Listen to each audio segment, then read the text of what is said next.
मराठा लोगों के प्रतिक्रिया में ओबीसी के वोट महाराष्ट्र में हासिल करने के लिए ये पुतला गिराया गया। हम ऐसा मानते हैं कि ये छत्रपति शिवाजी महाराज का अपमान है और ओबीसी का ध्रुवीकरण मराठा वर्सेस ओबीसी का मामला खड़ा करने के बाद ही किया जा सकता है। ब्राह्मण विदेशी जनता है, पार्टी बनाना चाहिए था विदेशी जनता पार्टी, मगर पार्टी बनाया भारतीय जनता पार्टी। क्यों? हम लोग भारतीय है ना, तो हम लोगों को गधा बनाना पड़ेगा ना। मैं तो ये नहीं कर चाकू छुरी बंदूक गोली तलवार चलाओ, खून खराबा करो, मारो काटो और इसके बाद ऐसा करो। नहीं नहीं, कुछ भी करने की जरूरत नहीं है। ये सिंपल है, देखो ऐसा, इसके लिए ऐसा भी नहीं करना पड़ता। ऐसा ऐसा हल्के से ऐसा कि अंग्रेजों ने 2 टुकड़े किए इसलिए अंग्रेज खराब थे, ब्राह्मणों ने 6000 टुकड़े किए।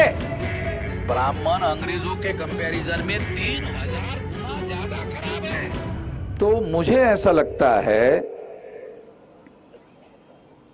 कि ये पुतला बिठाना, जल्दबाजी में नरेंद्र मोदी के हाथों उसका उद्घाटन करना और फिर 6 महीने में वो पुतला गिरा देने का प्लानिंग बनाकर ही ऐसा किया हो सकता है, ऐसा लगता है। अब फिर बड़ा सवाल, दूसरा सवाल पैदा होता है, बड़ा सवाल हमारे सामने आता है। वो सवाल क्या है कि शिवाजी महाराज का पुतला इस तरीके से प्लानिंग बनाना ताकि वो गिर जाए और ऐसे समय में गिर जाए कि उसके बाद 5-6 महीने में महाराष्ट्र का विधानसभा का चुनाव हो। अगर ये सारी बातों को अगर हम जोड़कर देखें तो इसका संबंध चुनाव के साथ में है, विधानसभा के चुनाव के साथ में है।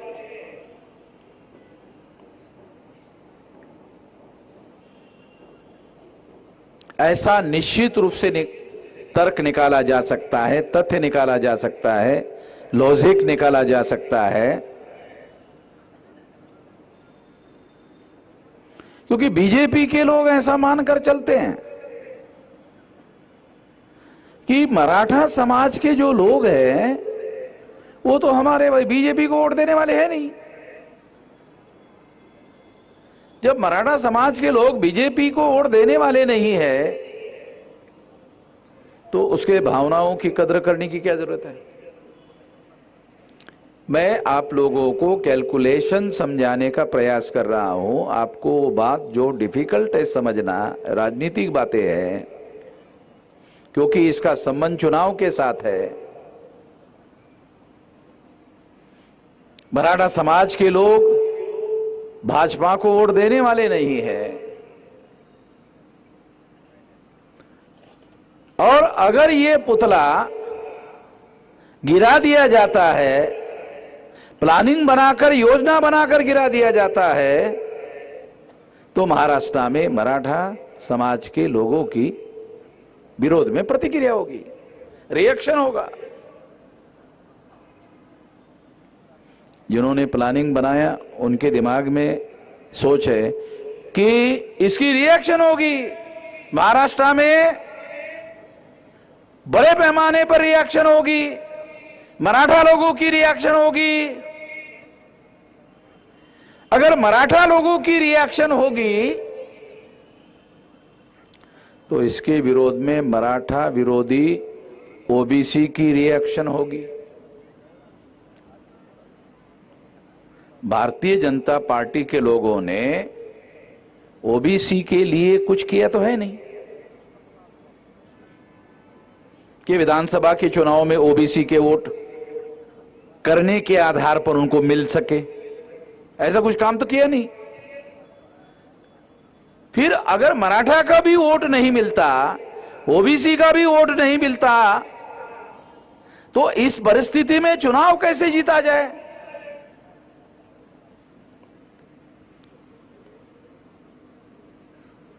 ये बड़ा सवाल बीजेपी और उनके गठबंधन के लोगों के सामने है। इसलिए ये पुतला गिराने की साजिश और पुतला गिराने की योजना बनाई गई ताकि मराठा लोग प्रतिक्रिया करें, और मराठा लोग जितना ज्यादा प्रतिक्रिया करेंगे उस अनुपात में ओबीसी की मराठा के विरोध में प्रतिक्रिया निर्माण कराई जाए, और मराठा विरोध में जो प्रतिक्रिया होगी उसका चुनाव में इस्तेमाल किया जाए।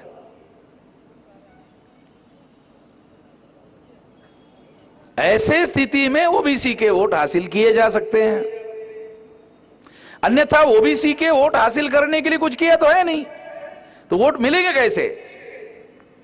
मराठा लोगों के प्रतिक्रिया में ओबीसी के वोट महाराष्ट्र में हासिल करने के लिए यह पुतला गिराया गया। कुछ लोगों ने मुझे कहा कि ओबीसी के लोग भी शिवाजी महाराज को मानते हैं।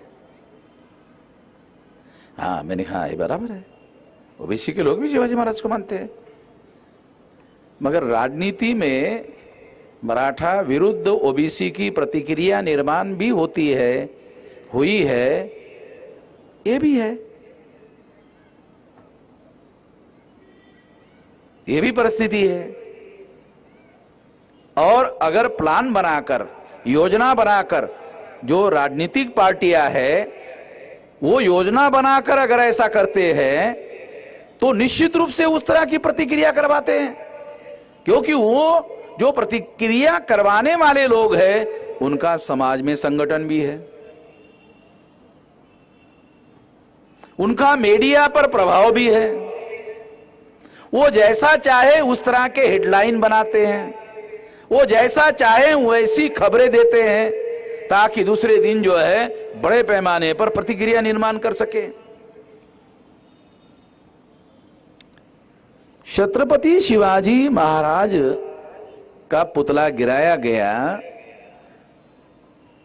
इसके पीछे मराठा लोगों की प्रतिक्रिया होनी चाहिए। शिवाजी महाराज के प्रति ओबीसी के लोगों को भी मन में याद है, आदर है, मगर मराठा के विरोध में प्रतिक्रिया है। शिवाजी महाराज के बारे में सम्मान रखना और मराठा के विरोध में प्रतिक्रिया करना दो अलग अलग बातें हैं। राजनीतिक लोग जब कोई फैसला करते हैं तो बहुत सारा माइक्रो लेवल पर प्लानिंग बनाकर करते हैं, इसमें भी ऐसे ही किया गया। अन्यथा क्या राज्य सरकार के लोगों को यह समझ में नहीं आता कि ऐसा हल्के फुल्के तरीके से पुतला बनाया जाए? महाराष्ट्र में छत्रपति शिवाजी महाराज के तमाम पुतले हैं, और अभी हमारे सामने बताया गया कि 2-4 साल में ऐसा एक पुतला है जिसको 100 साल हो जाएंगे, 96 साल हो गए हैं।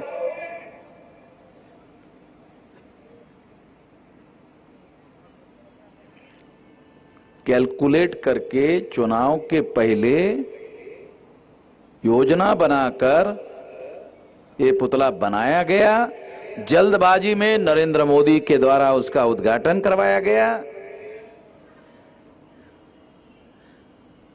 अपघात के आधार पर हम नहीं कह सकते कि नरेंद्र मोदी ओबीसी है, वो अपघात से थोड़ी ओबीसी है, वो तो बाय बर्थ ओबीसी है।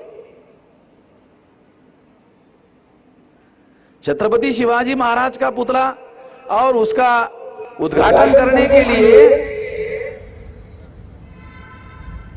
ब्राह्मण को भी बुलाया जा सकता था, क्योंकि इस तरह के कर्मकांड करने के लिए ब्राह्मण को ही बुलाया जाता है, मगर इसके लिए एक ओबीसी का प्रधानमंत्री को बुलाया गया।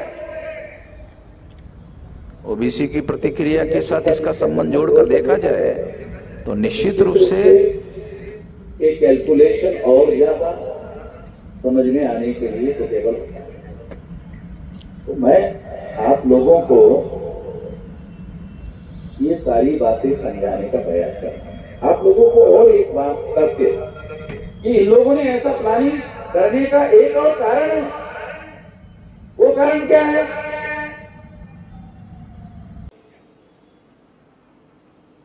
महाराष्ट्र में लोकसभा की 48 सीटें हैं। लोकसभा का चुनाव हुआ, लोकसभा का चुनाव हुआ, 48 में से 32 से ज्यादा सीटें सरकार होने के बावजूद भी हार गए। मुझे लगता है हमारे लोगों को ठीक से जानकारी है। ये लगभग 33 सीटें, 48 में से 33 सीटें बीजेपी और गठबंधन हार गई। अगर इसी का कैलकुलेशन विधानसभा में रिपीट होता है तो बीजेपी चुनाव हार जाएगी। समझने के लिए बीजेपी के लोगों को कोई पंचांग देखने की जरूरत नहीं है। अगर मान लो 300 सीटें हैं तो इनके विरोधी वालों को 200 सीटें मिलेगी, ऐसा उसका अर्थ होता है। 288 विधानसभा की सीटें है ही ऑलरेडी, तो राउंड अबाउट 300 सीटें हैं विधानसभा की। तो ये सारा पॉलिटिकल कैलकुलेशन है। चुनाव हारना भी एक बहुत बड़ी वजह है। लोकसभा का चुनाव हारना भी एक बहुत बड़ी वजह है। इस तरह का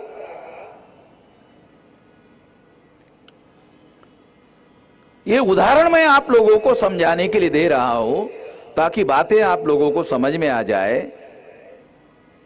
इसलिए प्लान बनाकर, योजना बनाकर पुतला जो है गिराया गया।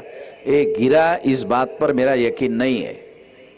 अभी हमारे जरांगे पाटिल के जो साथी हमारे कार्यकर्ता है, उन्होंने कि पश्चिम के दिशा से अगर हवा बह रही है तो उसके विरुद्ध दिशा में पुतला गिरना चाहिए। अगर हवा से गिर गया तो मान लो इधर से हवा आ रही है तो इधर ही नहीं गिरेगा ना।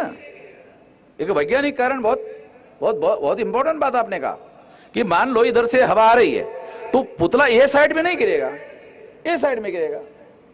जैसे आपने कहा, ये वैज्ञानिक सबूत है। जो आप कह रहे हैं वो वैज्ञानिक रूप से सबूत है। फिर उसी साइड में कैसे गिर गया?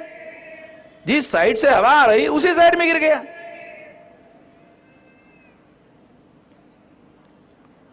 तो निश्चित रूप से मैं ऐसा मानता हूं, ये पॉलिटिकल कैलकुलेशन है। हम लोगों को ये ध्यान रखना चाहिए। और अभी चुनाव का माहौल है, ये बातें ध्यान में रखने के बाद हम लोगों को निश्चित रूप से ये बात समझ में आती है कि ये योजनाबद्ध तरीके से ये पुतला गिराया गया ताकि मराठा लोग इसके विरोध में प्रतिक्रिया करें और प्रतिक्रिया करने के बाद ओबीसी लोग मराठा के विरोध में प्रतिक्रिया करें।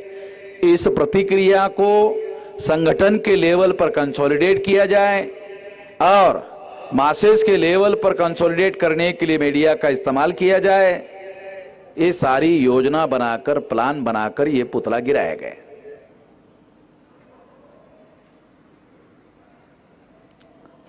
दूसरा एक महत्वपूर्ण बात मैं आप लोगों को, ऐसा प्लानिंग इन लोगों ने क्यों बनाया होगा?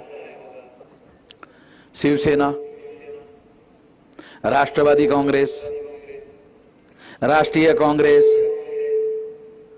3 पार्टी के लोग इकट्ठा आ गए। समझे? बहुत बहुत बड़ी बात आपको बता रहा हूं। 3 पार्टी के लोग इकट्ठा आ गए और ये 3 पार्टी के लोग इकट्ठा आ गए। इसके विरोध में बीजेपी चुनाव जीत नहीं सकती, ऐसा बीजेपी का मानना है।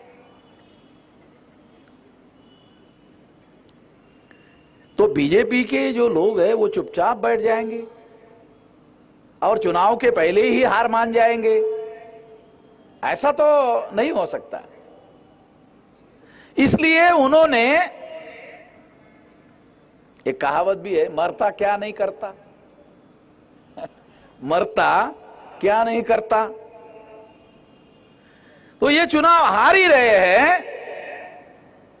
तो जो हारने वाले लोग हैं वो पूरी कोशिश करते हैं कि चुनाव जीता जाए। इसलिए फडणवीस के साथ साथ अभी आजकल खबरें आ रही है गडकरी को भी मैदान में उतारा जाए। ये सारे कैलकुलेशन के आंकड़े मैं आप लोगों को बता रहा हूं, ये सारे एग्जाम्पल बता रहा हूं आप लोगों को, ताकि जो थ्योरी मैं आपको समझाने के लिए बता रहा हूं वो कोई काल्पनिक थ्योरी नहीं है, रियलिस्टिक बातें बता रहा हूं सबूत के तौर पर। तो ये पुतला गिरा नहीं है, इसको गिराया गया। अगर इसको गिराया गया इसीलिए हम ऐसा मानते हैं कि ये छत्रपति शिवाजी महाराज का अपमान है। और अगर आप लोग शिवाजी महाराज का अपमान कर रहे हैं तो हम लोग सम्मान करेंगे, शिवाजी महाराज का सम्मान करेंगे। तो ये सम्मान जो यहां नाम है सम्मान परिषद, ये अपमान के साथ उसके विरुद्ध प्रतिक्रिया में हम लोगों ने किया कि अगर तुम अपमान कर रहे हो तो हम सम्मान करेंगे। तो ये सम्मान करने के लिए परिषद हमने आयोजित की है।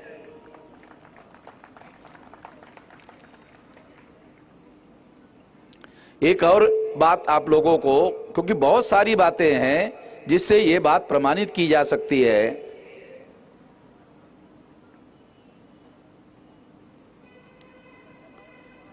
क्या भारतीय जनता पार्टी की जो सरकार है, इस सरकार ने राष्ट्रवादी कांग्रेस को संगठन के लेवल पर तोड़ा नहीं? तो सबूत कहते हैं हाँ तोड़ा। तो इसका मतलब है, वही बात मैं आपको सबूत के तौर पर पेश कर रहा हूं कि बीजेपी को यह नहीं लगता कि वर्तमान 3 पार्टियों का जो गठबंधन है उसके सामने हम चुनाव जीत नहीं सकते। ये उनको लग रहा है, इसका सबूत दे रहा हूं, आप लोगों के सामने सबूत पेश कर रहा हूं। राष्ट्रवादी को तोड़ा, राष्ट्रवादी को तोड़ा, मुझे बड़ा दुख हुआ, इसके लिए नहीं बता रहा हूं मैं आपको। एक बात जो सिद्धांत मैं बता रहा हूं उसका समर्थन करने वाले सबूत पेश कर रहा हूं आप लोगों के सामने कि उन्होंने राष्ट्रवादी को तोड़ा, फिर उन्होंने शिवसेना को तोड़ा है, राष्ट्रवादी को तोड़ा, शिवसेना को तोड़ा। अशोक चौहान मेरे ख्याल से कांग्रेस के चीफ मिनिस्टर,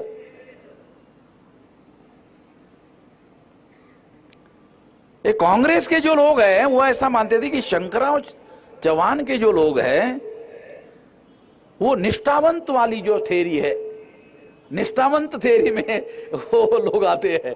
शंकरराव चौहान के जो लोग हैं, यशवंतराव चौहान निष्ठावंत में नहीं आते, शंकरराव चौहान निष्ठावंत में आते। ध्यान रखो, क्योंकि निष्ठावंत नाम की एक थ्योरी है महाराष्ट्र में चलाई जाती है, निष्ठावंत निष्ठावंत नाम की थ्योरी है। यशवंतराव चौहान निष्ठावंत की लिस्ट में नहीं है, पवार साहब भी नहीं है, पवार साहब भी नहीं निष्ठावंत। क्यों? कांग्रेस में थे, कांग्रेस से तोड़ ताड़ कर बाहर आ गए तो निष्ठावंत की लिस्ट से है नहीं। आपको ये तथ्य जो है सारा महाराष्ट्र में आप लोगों को भी मालूम है, मगर मैं जिस तरीके से सबूत के तौर पर विश्लेषण करके बता रहा हूं कि हाँ इसका संबंध इसके साथ है। तो राष्ट्रवादी को तोड़ा, शिवसेना को तोड़ा, कांग्रेस को तोड़ा, ये इस बात का सबूत है कि बीजेपी इन तीनों लोगों के विरोध में इकट्ठा आकर चुनाव जीत नहीं सकती। तो जीतने के लिए कुछ न कुछ करना होगा, कुछ न कुछ करना होगा, कुछ न कुछ करना होगा। पार्टियों को तोड़ा, तमाम काम उन्होंने किए, उसमें पुतला भी एक बड़ा काम है ताकि इसकी प्रतिक्रिया हो। चुनाव बीजेपी के लोग जीत सकते हैं अगर ओबीसी का ध्रुवीकरण अगर वो अपने फेवर में करने में कामयाब हुए चुनाव के रिजल्ट में, तो चुनाव जीत सकते हैं, ऐसा नहीं है कि नहीं जीत सकते। 32% मराठा लोग हैं, तो ओबीसी की संख्या ज्यादा हो सकती है। उन लोगों ने बगैर सोचे समझे ये सारा प्लान बनाया, ऐसा तो नहीं कहा जाता। सोच समझकर प्लान बनाकर, यही एकमात्र तरीका है कि ओबीसी का ध्रुवीकरण कराया जाए, और ओबीसी का ध्रुवीकरण मराठा वर्सेस ओबीसी का मामला खड़ा करने के बाद ही किया जा सकता है।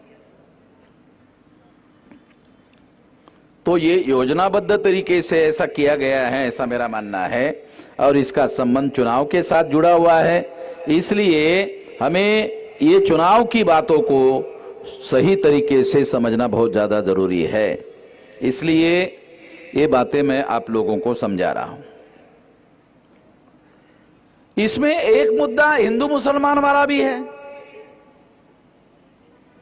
अगर मान लो शिवाजी महाराज का पुतला गिर गया, अगर इस थ्योरी को हम मानते तो इन लोगों को शायद अवसर नहीं मिला, नहीं तो वो ऐसा प्रचार कर सकते थे,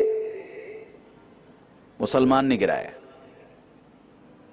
और मामला हिंदू मुसलमान का कर दिया जाए। अगर हिंदू मुसलमान का कर दिया जाए तो ब्राह्मणों की संख्या सारे देश भर में 3.5% है, महाराष्ट्र में 1.5% है। चुनाव जीतने के लिए एडल्ट फ्रेंचाइज को समझे बगैर ये बात समझ में नहीं आती। महाराष्ट्र में ब्राह्मणों की संख्या 1.5% है, ऑल इंडिया में 3.5% है। 3.5% वोटों के आधार पर ब्राह्मण ग्राम पंचायत में भी चुनाव नहीं जीत सकता, तो देश की पंचायत में कैसे चुनाव जीतेगा? नहीं जीत सकता। हिंदू मुसलमान की जो थ्योरी है, इससे चुनाव जीता जा सके, चुनाव जीतने में उनको कामयाबी मिल सकती है। चुनाव की जो परिस्थितियां है वो बहुत बारीकी से जानना समझना जरूरी है। इसलिए ये बातें मैंने आपको बताई, आपको यहां सारे महाराष्ट्र से बुलाया, आप लोगों को बातें समझाया, सबूतों के साथ समझाया, ताकि आप फील्ड में जाकर ये बातें गांव-गांव में ग्रामीण विभाग में जाकर के आपको समझाना होगा, ताकि इस प्रतिक्रिया को रोका जा सके, और खास तौर पर ओबीसी भाइयों को समझाया जा सके, और ओबीसी के वोटों का बीजेपी के लोग इस्तेमाल ना कर सके, इसके लिए हम लोगों को काम करना होगा। और हम लोगों को आखिरी बात कहकर अपनी बात समाप्त करना चाहता हूं, जो सबसे ज्यादा इंपॉर्टेंट है।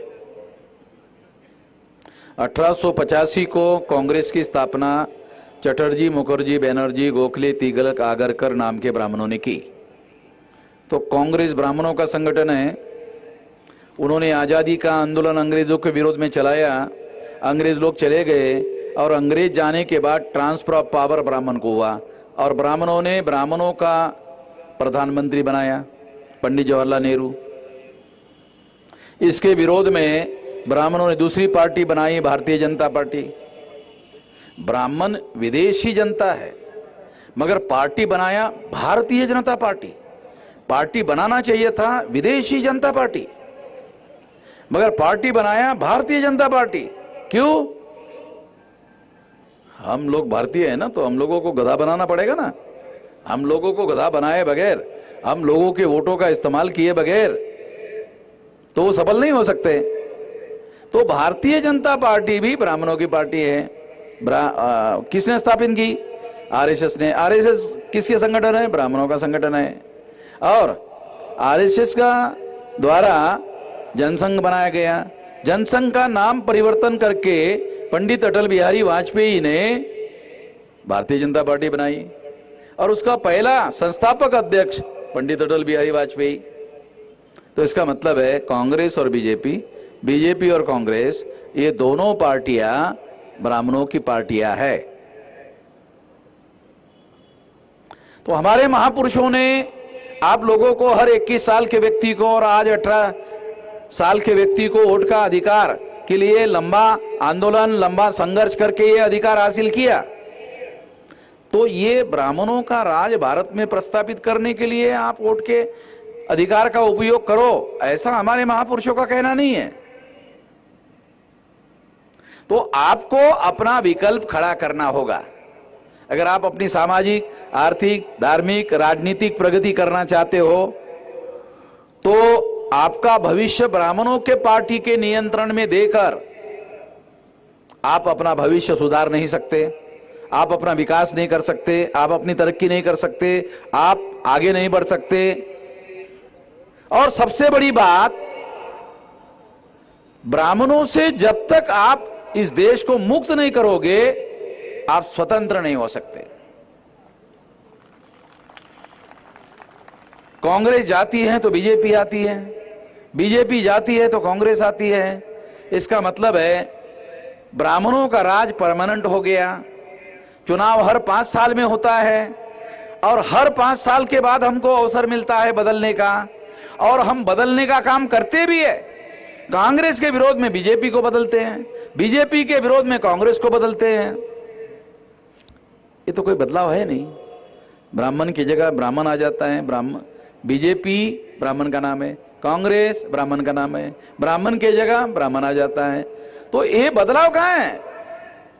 ये परिवर्तन कहां है? अगर ब्राह्मण के विरोध में किसी बहुजन को लाते हो, एससी एसटी ओबीसी के लोगों को लाते हो, और इनका कम से कम पहले नंबर की शक्ति अगर आप निर्माण नहीं करते हो, दूसरे नंबर की शक्ति निर्माण नहीं करते हो, तो कम से कम तीसरे नंबर की तो शक्ति निर्माण करो। अगर तीसरे नंबर की शक्ति आप निर्माण करते हो और आपके हाथ में बैलेंसिंग पावर आता है, बीजेपी को सरकार बनाने के लिए सीटें कम पड़ गई, कांग्रेस को केंद्र में सरकार बनाने के लिए सीटें कम पड़ गई, और आपके पास बैलेंसिंग पावर है, कम से कम इतना तो करो। वोट के आधार पर होगा ना ये। मैं तो ये नहीं कह रहा चाकू, छुरी, बंदूक, गोली, तलवार चलाओ, खून खराबा करो, मारो, काटो और इसके बाद ऐसा करो। नहीं नहीं, कुछ भी करने की जरूरत नहीं है।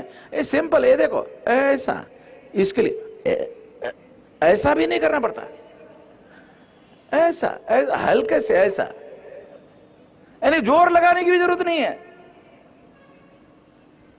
चाकू, छुरी, बंदूक, गोली, इसके तो हम समर्थक ही नहीं है। तलवार चलाने की जरूरत नहीं है। ये शांतिपूर्ण परिवर्तन होगा, क्योंकि हम 85% लोग हैं, और उसका 50% भी यूज करो तो भी सफल हो सकते हैं। 85% का 50% 22.5% 42% होगा, तो आप चुनाव सारे देश भर में जीत सकते हैं। अरे सारे देश भर में छोड़ो, कम से कम तीसरी शक्ति तो निर्माण करो, क्योंकि पहले आपको तीसरी शक्ति निर्माण करनी होगी, फिर दूसरी शक्ति निर्माण हो जाएगी, फिर पहले नंबर की होगी। ये हमको हर हालत में करना चाहिए। अगर हम लोग अपनी तरक्की करना चाहते हैं तो निश्चित रूप से हम लोगों को ऐसा करना चाहिए। ये बात हमारे लोगों को समझ में आनी चाहिए। इसके लिए वोट का अधिकार है। वोट का अधिकार अपने दुश्मनों को चुनने के लिए नहीं है, हजारों सालों के दुश्मनों को चुनने के लिए नहीं है। 2-3 हजार साल से जिन लोगों ने तुम लोगों को 6000 जाति के टुकड़ों में बांटा, अरे दुश्मनी भी कितनी निकाली, 2-3 हजार साल लगाकर 6000 जाति के टुकड़ों में बांटा। ब्राह्मणों ने अंग्रेजों पर आरोप लगाया। क्या आरोप लगाया था? कि अंग्रेजों ने हिंदू मुसलमान 2 टुकड़े किए, इसलिए अंग्रेज खराब थे। चलो ठीक है, तुम्हारी थ्योरी मान लेता हूं कि अंग्रेजों ने 2 टुकड़े किए इसलिए अंग्रेज खराब थे। ब्राह्मणों ने 6000 टुकड़े किए। ब्राह्मण अंग्रेजों के कंपैरिजन में 3000 गुना ज्यादा खराब है। 6000 को 2 से भागाकार करो, 3000 गुना खराब है।